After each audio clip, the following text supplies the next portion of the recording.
desde otro enfoque, ¿no? Vieron que los comunicadores tenemos distintas lentes para a veces analizar los mismos objetos de estudio. Ella es Yamil Cóceres. Después, por ahí la pronunciación, no sé si, debe ser Yamil Cóceres, ahora si no nos corrige Yamil. Tiene una agencia de comunicación, qué lindas son las agencias de comunicación. Con Claudio tuvimos una en una época, bueno, fue difícil, hay que remarla. Es un trabajo que no es nada sencillo. Agencia consultora IC Comunicación, ahí en las redes sociales. Ya le acabo de dar follow. Yamil Cóceres Comunicación. Mirá, comunicación estratégica, comunicación política, contenido y creatividad, prensa, branding. Bueno, muchas de las acciones tradicionales que hacemos los comunicadores. Me voy a quedar con una y le voy a preguntar. Yamil, buenos días, ¿nos estás escuchando? Hola Flavio, ¿cómo estás? Bien, bien, ¿vos? Buen día. Muy bien, muy bien. Gracias por el espacio y gracias por la invitación. No, gracias a vos por participar y darnos algunos minutos de tu día para poder charlar. ¿Sabes qué me quedé? Estoy viendo justo tu perfil de tu agencia, Sí, ¿no, Yamil? sí. Y comunicación política. Me llamó la atención esto y particularmente me interesa mucho. Además veo que las últimas publicaciones tuyas tienen que ver con esto.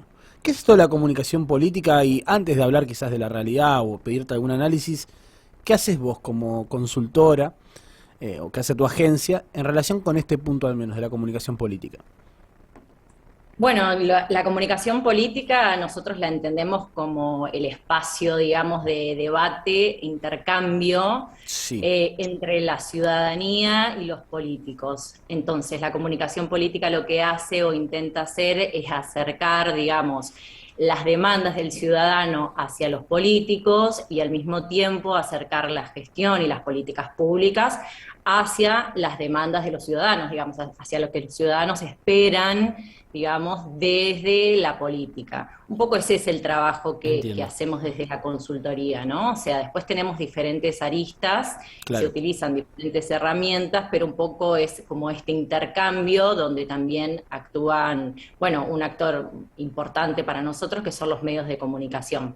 Claro, a ver, porque es importante, viste, te habrá pasado a vos, Yamil, en más de una ocasión, que muchas de las cosas que a veces hacemos los comunicadores son un mundo aparte, que en este escenario de convergencia y coexistencia de distintas tecnologías y prácticas que conllevan estas tecnologías, muchas veces confluyen, pero son cosas distintas. Entonces, por lo que vos me comentás, comunicación política no es exactamente, por ejemplo, marketing político, no es que promocionas al candidato, sino que facilitas sus canales, sus redes de comunicación con la ciudadanía, que en teoría tiene ganas de escuchar o alguna motivación para escuchar a este candidato. En realidad, el marketing político lo entendemos dentro de la comunicación política como una Claro. herramienta más del trabajo integral que se hace en comunicación, digamos, la Sí, sí. comunicación entendida como parte de un todo y de manera integral. Es decir, nosotros también posicionamos candidatos, Claro. armamos marcas personales para candidatos, pero esto sería como una parte Una dentro parte, de la exacto. comunicación política, exactamente, sí, Sí, sí, sí, se entiende. exactamente. Muy bien, muy claro, porque bueno, sí, es más complejo, viste, que a veces vienen a una agencia de comunicación y creen que es únicamente marketing. Y no, hay un montón de cosas para sostener una imagen, para que esa imagen penetre en medios, para esto que vos decís, ¿no? Tenga contacto Sí, con el sus marketing audiencias. tiene que ver un poco más con la parte instrumental, Exactamente, digamos. muy, muy claro. Y en relación, bueno, con la comunicación política, por supuesto que, bueno, vos con tu agencia seguramente hay alguna especie como de, ¿cómo decirlo? Si ustedes tienen en este momento algún político o política cliente, uno trata de preservar esa información porque es muy delicada y es parte de tu trabajo.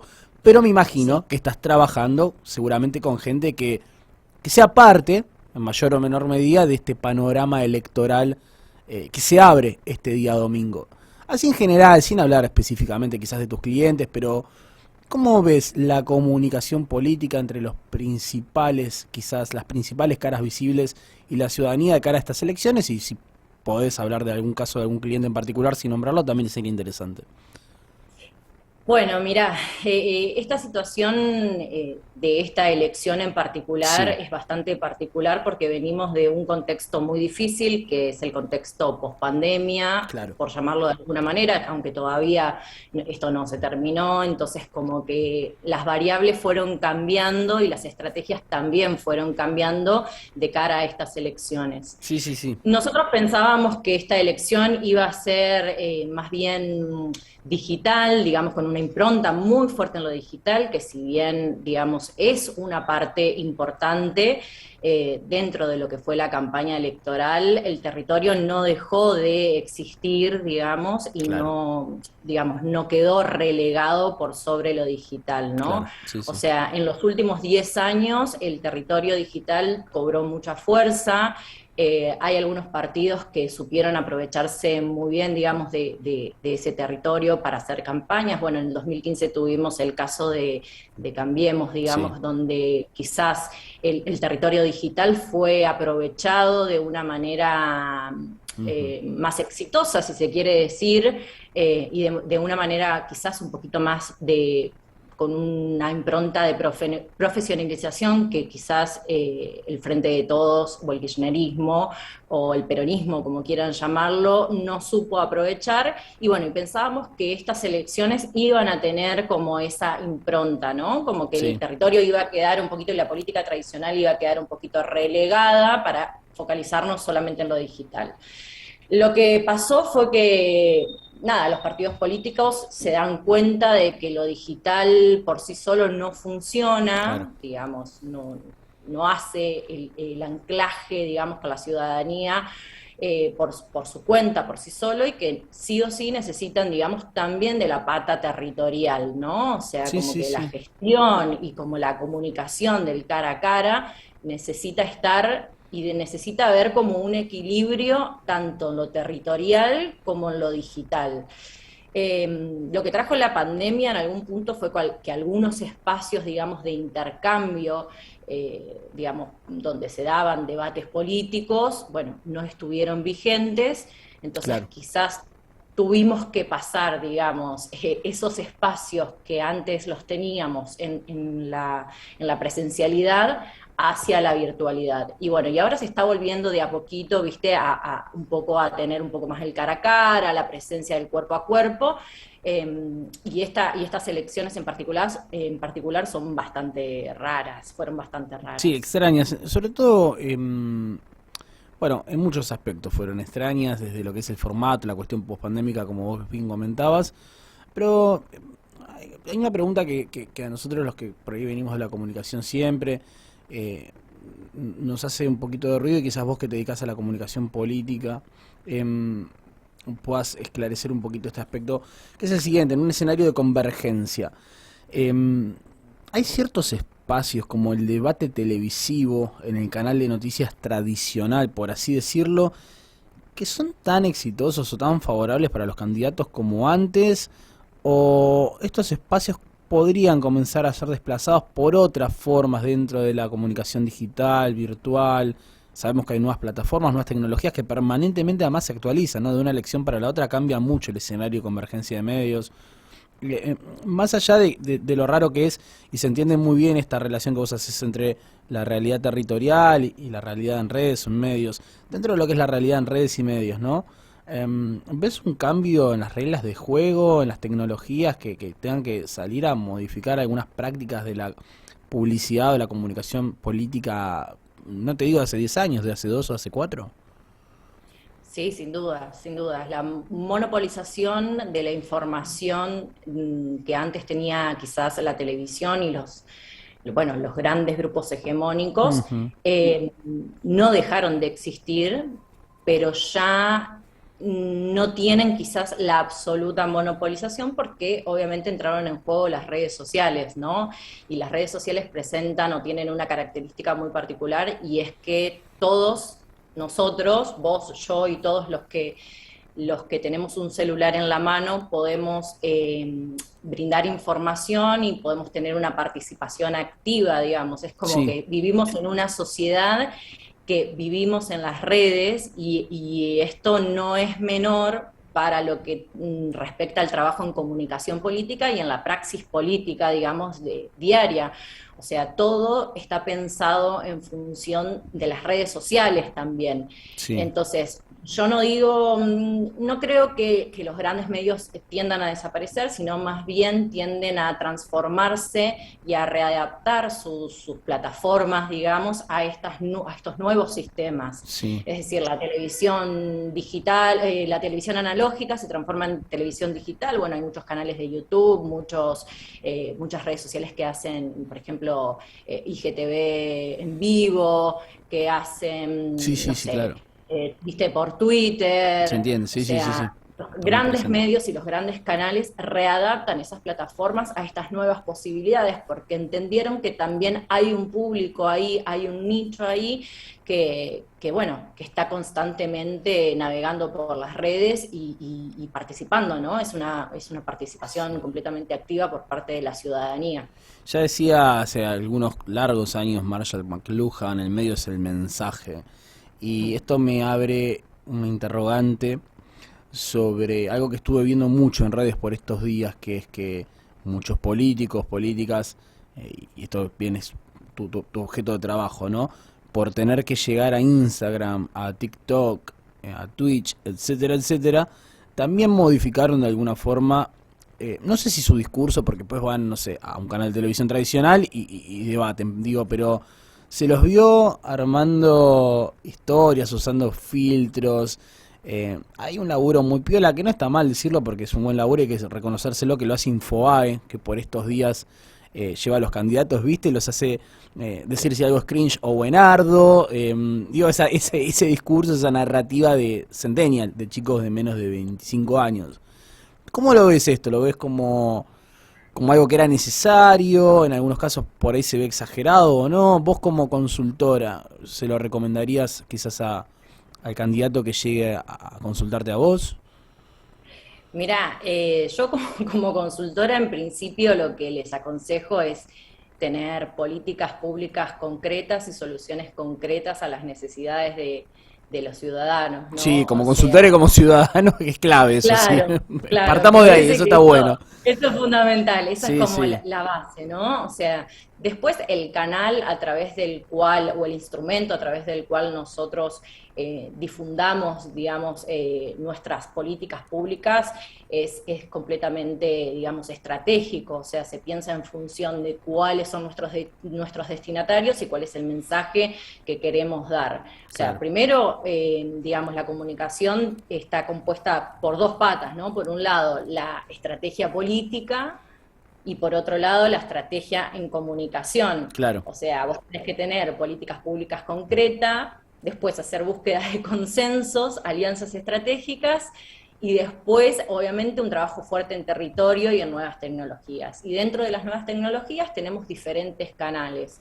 O sea, para mí las redes sociales son nada más que un canal o un instrumento a través del cual nosotros vamos a comunicar, digamos, esas políticas públicas y los mensajes. Después sí, los sí. mensajes los vamos adaptando, ¿no? Depende del candidato, depende del partido político, o sea, no tenemos todos, para todos los partidos y para todos los No, claro, candidatos, claro. la misma manera de comunicar, porque del otro lado también tenemos ciudadanos y votantes completamente diversos y fragmentados. Sí. Entonces, Perdón, pero en relación con esto, que decís que me parece que es clave, te interrumpo acá porque me parece que hay algo que está bueno.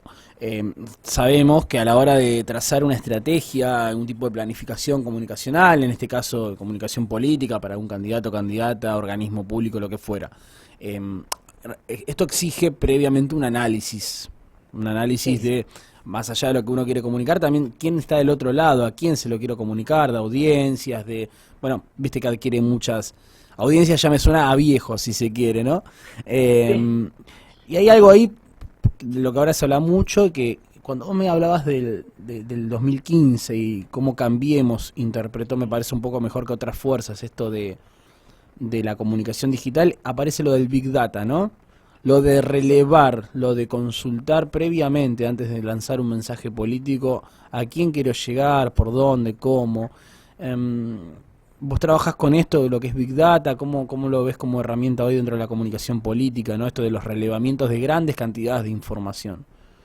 Sí, nosotros en la agencia en realidad hacemos toda la parte de opinión pública, digamos, Sí, las hacemos a través de encuestas cualitativas y cuantitativas. En este momento no trabajamos con Big Data ajá, específicamente porque eso requiere, digamos, un software que en general sí, sí, es sí, sí, sí. bastante caro, digamos, y requiere de una estructura que es bastante costosa, así que nosotros nos dedicamos por el momento hacer encuestas tanto cualitativas y cuantitativas con otros sistemas. Claro. Por ejemplo, uno de esos sistemas es de IBR, que es a través de los llamados telefónicos, Sí, y de Focus Group, por ejemplo, para el caso de las encuestas cualitativas.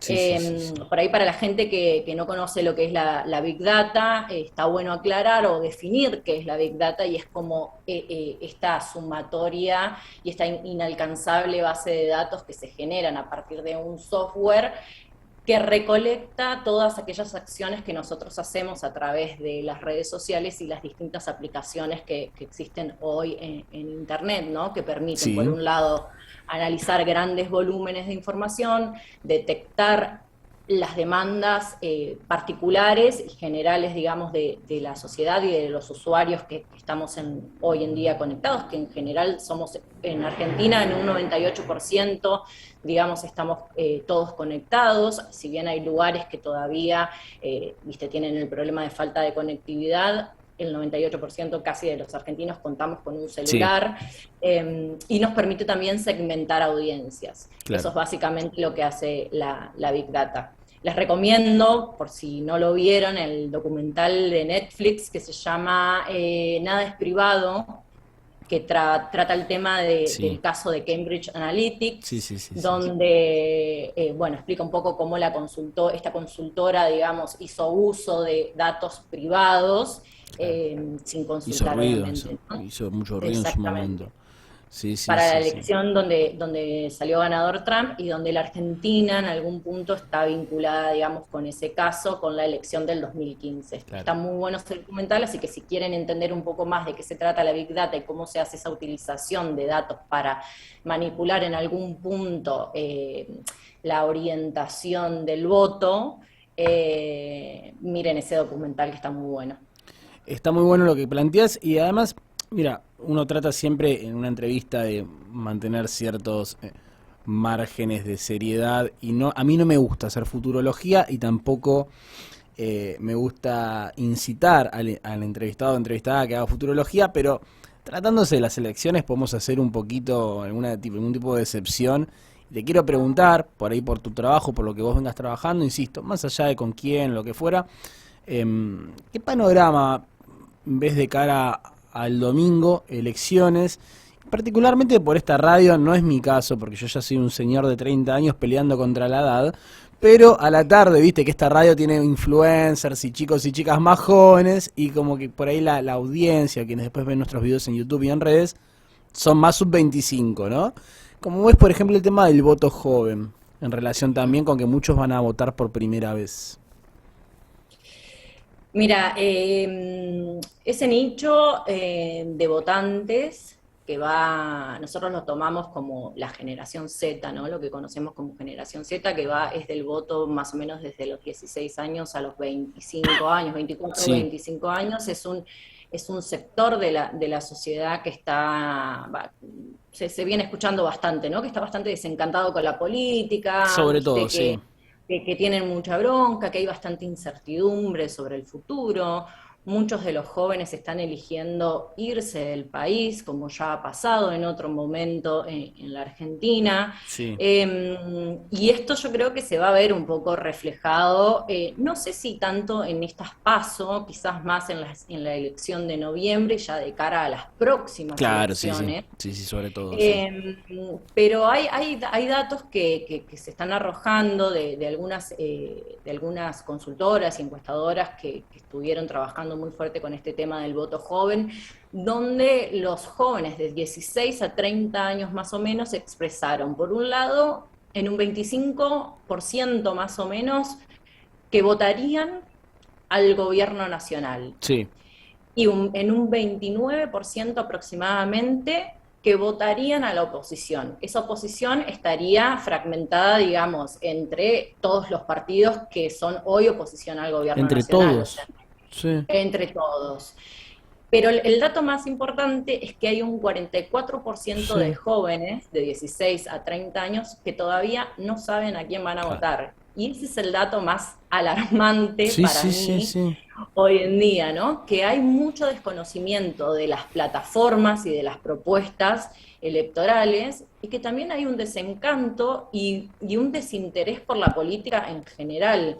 Sí. Los jóvenes hoy no logran anclar, digamos, con las propuestas que hay, con los partidos y los candidatos que hay, y ese me parece que es el dato con el que nos tenemos que quedar, ¿no? Con el que el 44% de los jóvenes entre 16 y 30 años no saben a quién van a votar y estamos a 4 días, 3 días de las elecciones, de Sí, las sí. PASO. Es algo, la verdad, no sé si preocupante porque uno ya ahí le estaría agregando una connotación negativa, pero sí llama la atención el alto grado de desconocimiento y de no saber a qué candidato, por ahí no querer participar si no fueran obligatorias. Uno presume, se escuchó mucho, lo escuché mucho entre la gente joven quizás que me rodea, y la verdad es que llama la atención porque, bueno, la base de nuestro Estado democrático, al menos el que tenemos hoy, es esta, es la participación ciudadana a través de la sublimación de la política, ¿no? De ir a votar cada 2 o cada 4 años y más o menos tener algún tipo de, como bien comentabas vos antes, relación como ciudadanía con las propuestas y los programas efectivos o no de quienes nos representan en el ejercicio del gobierno. La verdad es que me llama la atención ese número, pero bueno, veremos qué se termina verificando este domingo. Y además también algunos candidatos que quizás llaman más la atención por el lado de los jóvenes y que tienen que ver con esto que te decía antes, ¿no? Grabando TikToks o diciendo cosas quizás fuera del discurso tradicional de la política para tratar de captar a los más chicos, las más chicas. Por ahí les sale bien y otros hacen un poquito más de ruido, ¿no? Sí. Pero Vos sabés que en el sí, 2019, perdón que te sí, no, interrumpe, por tuvimos favor. una participación del voto joven de alrededor del 3%. O sea, fue una participación bastante baja, así que lo interesante va a ser ahora post paso, digamos, ver el nivel de participación que en esta oportunidad van a tener los jóvenes, bueno, en las PASO y después en noviembre en la elección definitoria. Ya te digo, en el 2019 fue bastante bajo y también lo que Sí, se puede observar es que los candidatos por ahí que logran tener un poquito más de tracción con los jóvenes son los que tienen menos brecha etaria claro. con el joven, ¿no? Con las chicas y los chicos. Sí, sí, Y sí.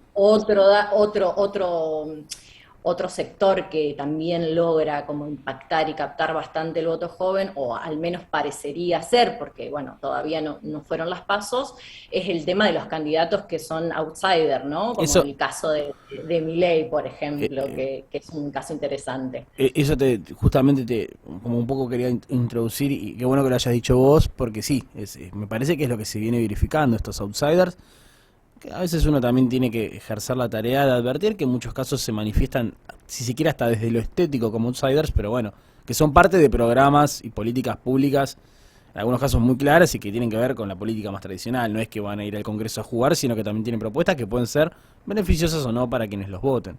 Entonces siempre Sí, también está bueno totalmente. Por ahí aclararlo. los outsiders lo que tienden a hacer es a presentarse, viste, como candidatos fuera del sistema, Claro, ¿no? Como la novedad, como, sí, como sí, atraer sí. lo diferente, pero inevitablemente tienen que entrar dentro de ese sistema. Yo creo que por ahí también se juega mucho, y esto sí, quizás los nuevos partidos logran o están logrando como identificar cuáles son las temáticas que a los jóvenes hoy les interesa, Claro. que por ahí estaba escuchando la entrevista anterior que estabas haciendo, ¿no? El tema del feminismo, el Sí, tema sí, sí. del medio ambiente, el tema de las disidencias, el desempleo, y el desempleo es uno de los ejes prioritarios Sí, para claro. nuestros jóvenes, ¿no? ¿Por qué tantos jóvenes están decidiendo irse afuera? Y los que Sí, no sí, se sí. van afuera, ¿qué hacemos con los jóvenes que están hoy y se quedan en el país porque no pueden, porque no tienen posibilidades o porque quieren seguir apostando a este país, ¿no? O sea, Sí. ¿dónde los insertamos? ¿Cómo los insertamos? O sea, el desempleo tenemos un 25% aproximadamente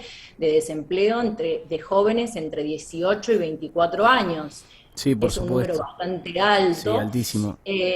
Y eso también nos lleva a otro tema que es el tema de la vivienda, ¿no? Hoy acceder a pagar un alquiler es costoso, y se van retrasando los tiempos también, Totalmente. ¿no? Como para independizarse y encarar una vida adulta, digamos, con una vivienda digna. Es una problemática también que hoy tienen los jóvenes. Sí, sí, sí, muy claro y que Un- además que también transforma la matriz social en todos aspectos, social, cultural, por esto que decís vos, ¿no? Jóvenes sin empleo, que no se pueden ir de la casa, de alguna forma afecta una parte profunda y cuantiosa de la sociedad, que son pibes que terminan derivando, como decíamos antes, en el desencanto, en la frustración, y desde el desencanto y la frustración es muy difícil diseñar un país, me parece a mí.